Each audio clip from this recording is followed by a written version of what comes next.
नमस्कार दोस्तों, आपका स्वागत है आपके ही YouTube चैनल एलएलपी पर। आज हम आपके साथ एक ऐसे केस की चर्चा करने वाले हैं जिसमें दो criminal appeals honourable supreme court के सामने लाई गई थी।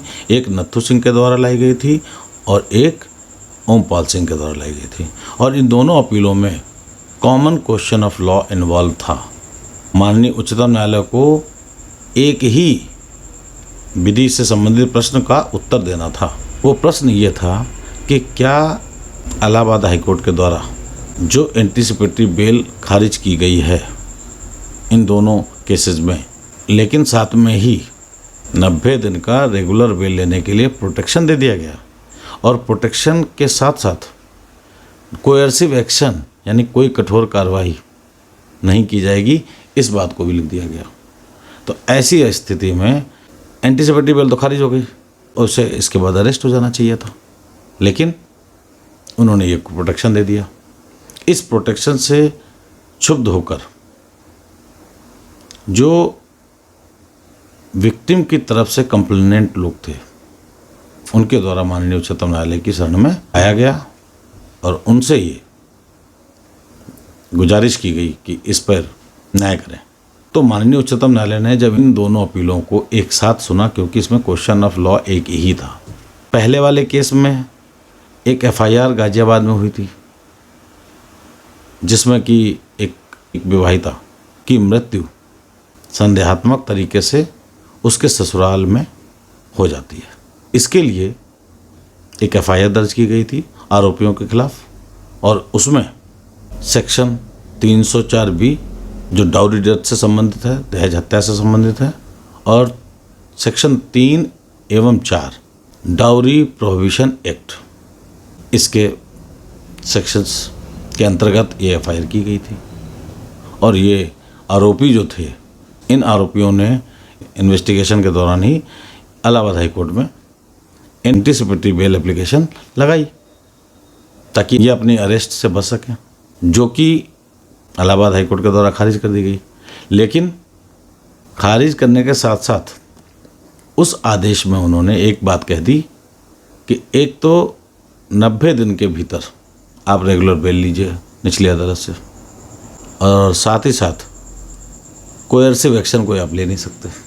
तो जब कोएर्सिव एक्शन नहीं ले सकते तो इसका मतलब है कस्टोडियल जो इंट्रोगेशन होता है वो पुलिस को द्वारा नहीं किया जा सकता और भी प्रोसिक्यूशन को दृष्टि से ये संभव नहीं था। तो वो हेल्ड अप हो गया एक तरीके से केस। लेकिन चूंकि इस आदेश से आरोपियों का तो नुकसान कोई था नहीं, लेकिन जो कंप्लेनेंट थे वो इससे क्षुब्ध होकर ऊपरी अदालत जो कि उच्चतम न्यायालय है वहाँ पर पहुँच गया। और वहाँ पर ये प्रश्न उठा कि क्या एंटीसिपेटरी बेल खारिज करने के बाद ये इनको प्रोटेक्शन देने का भी अधिकार था। तो ये पाया गया माननीय उच्चतम न्यायालय के द्वारा कि जी नहीं, बिना किसी जस्टिफिकेशन के, बिना किसी रीजनिंग के, बिना किसी तार्किक कारण के, फैक्ट एंड सर्कमस्टेंसेस को देखते हुए उनके पास अधिकार मौजूद हैं। लेकिन उस अधिकार का इस्तेमाल करने के लिए एक्ट में जो 438 CRPC सेक्शन में प्रोवाइडेड है कि इस तरीके से चीज़ें आपको करनी हैं। यानी कि यदि न्यायालय उन चीज़ों से डेविएट करता है और वो काम करता है जो एक्ट की प्रोविजंस में है ही नहीं, तो निस्संदेह ये एक एक्सेस ऑफ जुरिडिक्शन का मामला होगा। यानी कि जो जुरिडिक्शन उसके हाथ में नहीं है उसको करने की बात होगी।